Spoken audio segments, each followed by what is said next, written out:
হ্যাঁ, এখানে সাবধান করে দেওয়া হয়েছে এবং লেখা রয়েছে অ্যামাজনের এই গহীন জঙ্গলের এই গর্তগুলোতে অতীতে যারাই পড়েছে তারা আর কখনো বেঁচে ফিরেনি। হেলিকপ্টার থেকে লাফিয়ে পড়ার পর এই গাছটি আমার জীবন বাঁচিয়েছে। আপনারা দেখছেন ম্যান ভার্সেস খাল, আপনাদের সাথে আছে আমি তুষার গ্রিলস। এই মুহূর্তে আমি আছি আমাজনের গহীন জঙ্গলে।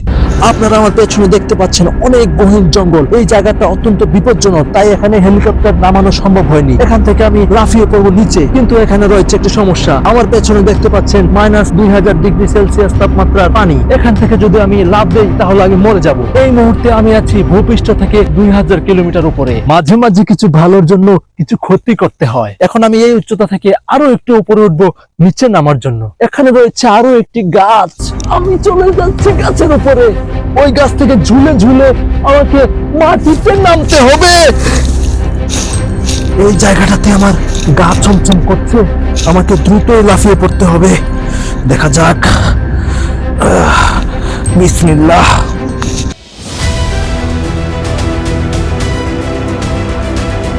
কতটা ভয়ঙ্কর পরিবেশ, এখান থেকে বেঁচে ফেরাটা প্রায় অসম্ভব। আমি এখন এখানে বসে ভাবছি কেমন করে এখান থেকে বেঁচে ফেরা যায়। এটি একটি মরুভূমি, এখান থেকে বেঁচে ফেরতে হলে আমাকে প্রথমে পানির সন্ধান করতে হবে। আমার আশেপাশে কোনো পানি নেই। আমি বাসা থেকে আসার সময় যতটুকু পানি নিয়ে এসেছিলাম সেটি খেয়ে আমাকে সার্ভাইভ করতে হবে।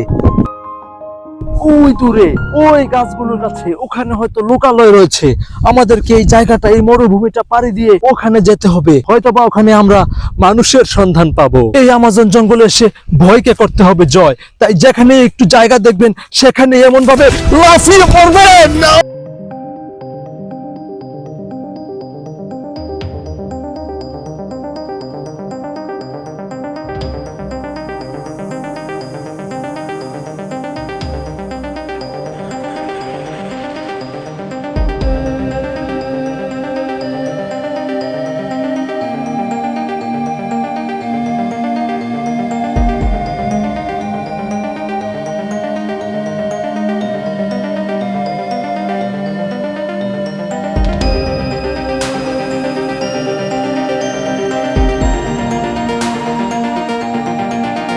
প্রাণী দেখতে পাচ্ছি, এটি আসলে অ্যামাজনের বাঘ।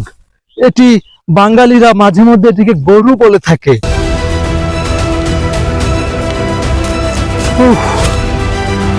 আমার খুবই ক্লান্ত লাগছে এই মুহূর্তে।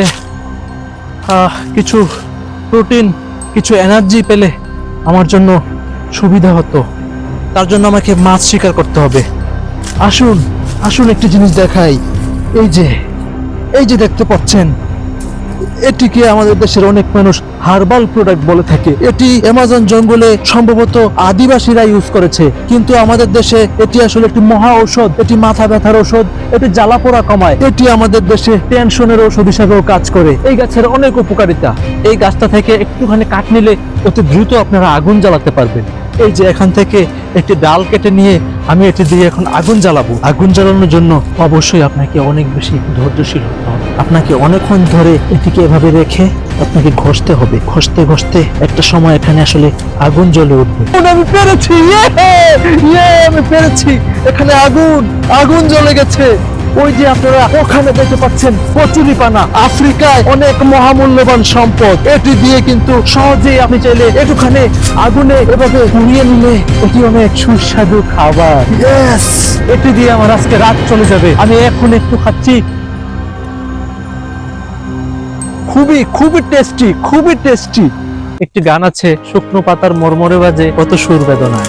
জীবন যুদ্ধে পরাজিত হয়ে কিছু মানুষের জীবন এরকম তেজপাতার মতো হয়ে গেছে। যদিও আসলে এগুলো তেজপাতা না, কিন্তু শুকনো পাতা। সেই সুর আজ মনে পড়ে গেল। এই শুকনো পাতার মরমরে শব্দগুলো আমি আপনাদেরকে একটু শোনাতে চাই। দেখুন একটিবার, এই পাতাগুলো একসময় সজীব ও সতেজ ছিল, কিন্তু এখন আজ এগুলো শুকনো পাতা এবং এগুলো থেকে মরমরে শব্দ বেরোচ্ছে। তো যাই হোক, জীবনের যে কোনো সিচুয়েশনেই আপনারা হাল ছাড়বেন না। টিকে থাকার লড়াইয়ে সবসময় সজীব ও সতেজ থাকবেন।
বেঁচে ফিরিনি। এখানে অনেক পানি রয়েছে, আমার অনেক জল তৃষ্ণাও পেয়েছে, কিন্তু এখান থেকে পানি খাওয়া যাবে না, কারণ এখানে আসার আগে আমরা ওয়ার্নিং দেখেছিলাম। তাই এখন আমি টিকটকারদের স্বপ্নের নায়ক ডিগবাজি জায়েদ খানের কথা স্মরণ করে এখান থেকে একটা ডিগবাজি দিয়ে কেটে পড়বো।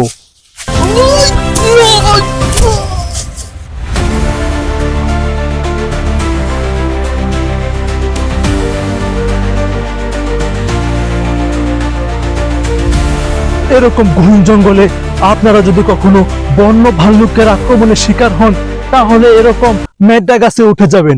এই গাছগুলো অনেক নিরাপদ। প্রকৃতিতে বেঁচে থাকার মতো সব উপাদানই রয়েছে, শুধু আপনাকে জানতে হবে কখন কোনটা খেতে হবে। এই যে এখানে রয়েছে কিছু গাছপালা, এগুলোকে বাংলায় আবর্জনা বলে, সরি আগাছা বলে, কিন্তু আমাদের দেশের টিকটকারদের মতো এ ধরনের আগাছা খেলে আপনি কখনোই সার্ভাইভ করতে পারবেন না, বেঁচেও থাকবেন না। এখন আমি আপনাদেরকে নিয়ে যাচ্ছি একটি ভয়ঙ্কর গহীন জঙ্গলে। এখানে আমি আসার সময় বাড়ি থেকে পানি নিয়ে এসেছিলাম, এই পানিটা দিয়ে আমার 3 দিন চলে যাবে। আমি এই পানিটা অনেক বিশুদ্ধ, আমি বাড়ি থেকে নিয়ে এসেছি।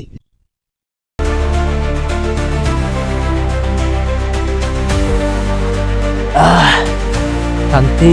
এখানে একটি মহামূল্যবান গাছ আমরা অনেক অনেক উপকারিতা রয়েছে। এটি আসলে বিভিন্ন বন জঙ্গলে খুঁজে পাওয়া যায়, কিন্তু এই গাছটার গুরুত্ব আমরা অনেকেই জানি না। এটি হচ্ছে আমাদের ঐতিহ্যবাহী বড়ই গাছ। প্রকৃতিতে বেঁচে থাকার মতো সকল উপাদানই রয়েছে, কিন্তু মরে যাওয়ার উপাদানে ভরপুর আমাদের দেশের কিছু প্রগতিশীল নারীর সংসারে। সেখানে মরে যাওয়ার উপাদানের কোনো অভাব নেই। আসলে আমার খুব বাথরুম পেয়েছে, কিন্তু এখানে বাথরুম করার মতো কোনো জায়গা নেই। এখন আমি একটি কাজ করতে পারি, টিকটকারদের স্বপ্নের নায়ক জায়েদ খানের মতো একটি ডিগবাজি দিলেই আশা করি আপাতত আমার বাথরুম করা লাগবে না। ডিগবাজি দিয়ে নেই।